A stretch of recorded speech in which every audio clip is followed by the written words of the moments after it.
Starting today, Mom is moving in with us. She's your mother-in-law, so take good care of her. Without any discussion or notice, my husband Huey brought home his mother, Isadora, announcing that she'd be living with us. To make matters worse, he had decided to turn my room into Isadora's room and dumped my belongings in the hallway. Where am I supposed to sleep now that my room's gone?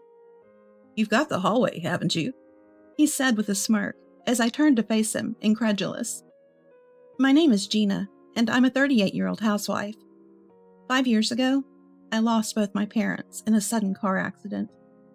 Having no siblings or relatives, I found myself utterly alone. Craving the connection that comes with family, I was desperate to get married. That's when I met Huey, my current husband. His unwavering commitment, self-assuredness, and above all, his kindness drew me in. We dated, got married 3 months ago, and have been living together since. I used to work as a nurse, but overworked myself to the point of falling seriously ill. The diagnosis? Burnout from excessive work. When I told Huey, he said, I've been worried you're pushing yourself too hard. Your health is what matters most. Let me handle work. Why don't you wait for me at home? His concern for my well-being touched my heart. Though hesitant to leave my nursing career, I knew I could return any time thanks to my credentials. So I quit my job and decided to be a full-time housewife. But that's when things began to change between Huey and me. He started to restrict what I could do, saying it was for my own good. But it escalated. Before I knew it, he began to control every aspect of my life. Feeling obligated because he was supporting me financially, I adopted the mindset that I must obey him. Life went on like this for about 6 months, until one day, I returned home from grocery shopping to find Isadora there. I greeted her, thinking she had come for a visit. Heading to my room to put away the groceries, I found all my belongings dumped in the hallway. Confused, I stood there until Huey came to explain. My in-laws divorced when my husband was little, and he was raised by Isadora, his mom. He hadn't seen his father in years and was very attached to Isadora. For quite some time, he'd been planning to have her move in with us, unbeknownst to me. I was stunned to hear that these plans had already been in motion. Just then, my husband dropped another bombshell. Mom has been doing everything by herself for years. She's getting up there in age, and I want to make her life easier. So, starting tomorrow, make food for 3 people, okay? Take care of all the household chores, and don't bother Mom with them. Got it? Before I could fully understand what he was saying, he added unapologetically that since there's no room for Isadora in this house, she'll be using my room, and my belongings were tossed into the hallway because they were in the way.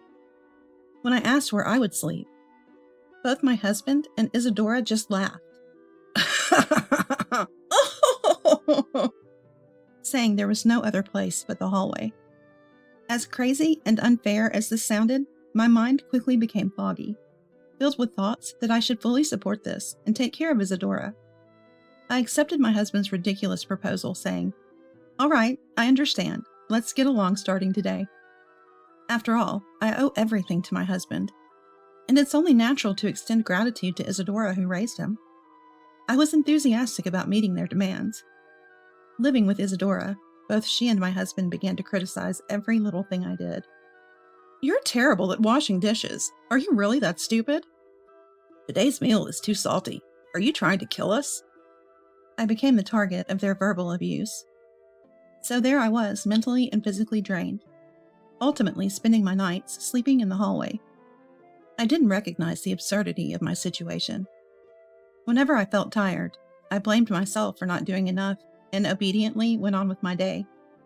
Then one winter day, Isadora ordered me to clean every corner of the house and prepare a dinner worthy of a luxury hotel for someone special she was bringing home. I spent the day scouring the house and shopping for ingredients, frantically researching recipes to create an array of lavish dishes. Once the meal was ready, I was told to stay in the hallway so as not to bother the guests. I complied without question, making sure to stay out of sight. From the laughter that occasionally leaked from the living room, I gathered that Isadora's guest was her current boyfriend. As the night wore on, I heard that the guest would be staying overnight. Isabella told me to wait in the kitchen, adding, Gina, if Louis finds out you sleep in the hallway, he'll be shocked. It's not a good look. Could you just sleep in the kitchen tonight, okay? I was used to listening to my husband, so I went to check with him. He seemed to be in a bad mood from work and yelled, "Don't come in here for every little thing. I don't want to see your face," before hitting me. Being hit was nothing new, so I left quickly to avoid making him angrier. Since I couldn't confirm where to sleep with my husband, I decided to sleep in the hallway as usual. Early in the morning, I was awakened by a surprised male voice and looked up to see a man staring down at me. I didn't see his face yesterday, but it's probably Louis, Isadora's boyfriend. "What are you doing here? Do you sleep in this house?" Caught off guard, I told him the truth. I'm Huey's wife and usually sleep in the hallway. Seeing my nonchalant attitude towards the situation, Louis paused, then asked for my contact information. When I told him I didn't have a cell phone because my husband manages it, he suggested meeting at a nearby cafe when the sun comes up. He asked me to come secretly, without telling my husband or Isadora. His serious gaze convinced me to agree. Later, Louis went home, seen off by Isadora and my husband. As the sun rose, I told my family I was going grocery shopping and headed to the cafe where Louis was already waiting. We went inside. While waiting for our drinks, Louis said, "Actually, I've invited another person today." Shortly after, a woman he knows arrives. "Nice to meet you. I'm Eileen. I've known Louis for a long time." Eileen was an excellent listener, and we had a lively chat. It had been a while since I talked to someone other than my husband and Isadora. I realized I had almost forgotten how to communicate, and I had a great time. On the way home, Eileen, sensing something was off, kindly asked me about my life. I told her the truth, and she invited me for tea again the next day. I agreed. For several days, our morning tea and casual chats continued. As I spoke to Eileen in the cafe, I started to feel something was wrong with my current life. I became emotional during our talks. It was then that I finally realized my current environment was unjust. Eileen softly smiled, gently wiping away my tears with a handkerchief. It turns out Eileen is a mental health professional. Louis had noticed something was off and asked her to come to listen. Eileen explained that if she had immediately pointed out that my husband and Isadora were the issue, I might have closed off. So she took the time to support me, helping me slowly realize what was going on. "At first, I listened to you because it was a job required, but now it's different.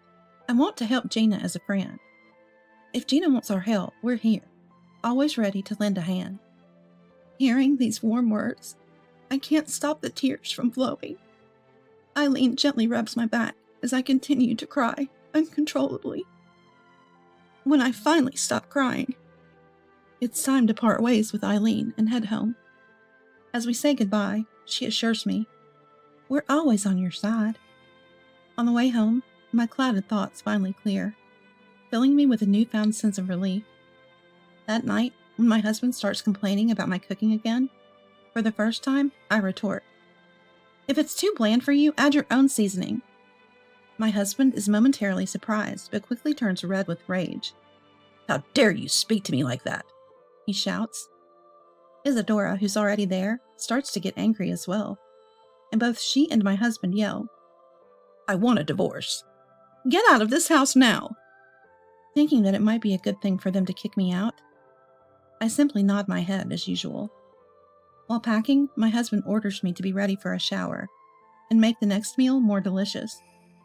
To all of this, I reply, as always, "It's because I'm a bad wife," and finish packing my minimal belongings. My husband, annoyed that things didn't go his way, lets out a loud sigh and grabs a beer from the kitchen.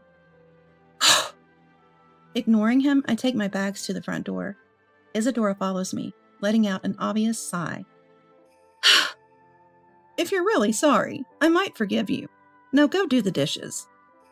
"No, I'm leaving because my husband told me to." Upon hearing this, Isadora goes to call my beer-drinking husband.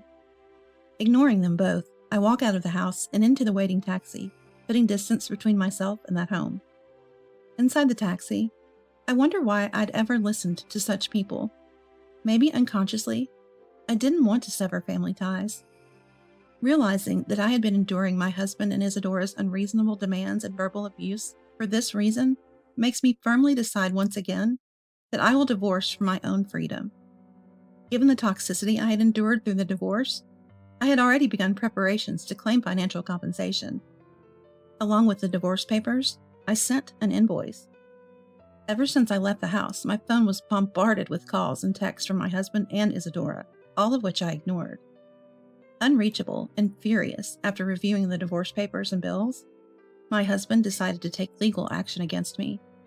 I got a notice from the court saying that he had filed a lawsuit against me. I was shaken for a moment, but then thought, well, it figures with those people, and began preparing my case. Thanks to Eileen's advice, I had a strong case. I presented as evidence the recordings I had made of my husband's abusive language before leaving the house, as well as photos of injuries he had inflicted on me, and medical reports that backed them up. The evidence worked in my favor, and I won the case. The court ordered him to grant the divorce and pay tens of thousands in compensation. Finally, I gained a peaceful, humane life. Afterward, Eileen told me that I was oblivious to it, because I was so emotionally dependent on my ex-husband, but the yelling from him and Isadora was heard by the neighbors. There were already rumors that I was perhaps being abused, or at least mistreated. My departure confirmed their suspicions, and the rumors spread like wildfire. I heard they're now seen as the family that tormented their wife. Isadora and Louis broke up right after. It seems they stayed together while I was there because they feared it might hurt me if they separated. Isadora was apparently devastated, clinging to Louis's feet and crying, but he firmly told her, I can't be with someone who doesn't value their son's wife and family. I can't imagine a future with someone who can't feel gratitude for the people close to them. Since I left the house, my husband was forced to take care of household chores, something he was never good at. He and Isadora seemed to be constantly arguing about dividing up the tasks. He used to relieve his work stress by taking it out on me, but with me gone, he turned to alcohol for relief. During our legal proceedings, his drinking increased significantly. When he drank, he would become violent, and he became even more aggressive, now even towards Isadora. One day, he went to work still under the influence and caused some trouble. This led to disciplinary action, and he lost his job. Now he seems to be doing tough physical labor to make ends meet. Fortunately, I had received the settlement money in a lump sum, so I wasn't affected by his downfall. After giving heartfelt thank yous to Eileen and Louis, who had helped me, I moved far away and started a new life. Even though Eileen and I now live farther apart, we continue to deepen our friendship, meeting for coffee and taking trips together. Though this was an awful experience, and I didn't gain a family, I found something equally valuable: true friendship. I've returned to nursing, feeling even more fulfilled than before as I work diligently for my patients. And I've tried starting new things that I've always been interested in, like marathons and swimming. I'm enjoying my days, free and uncontrolled by anyone, filled with fun and excitement.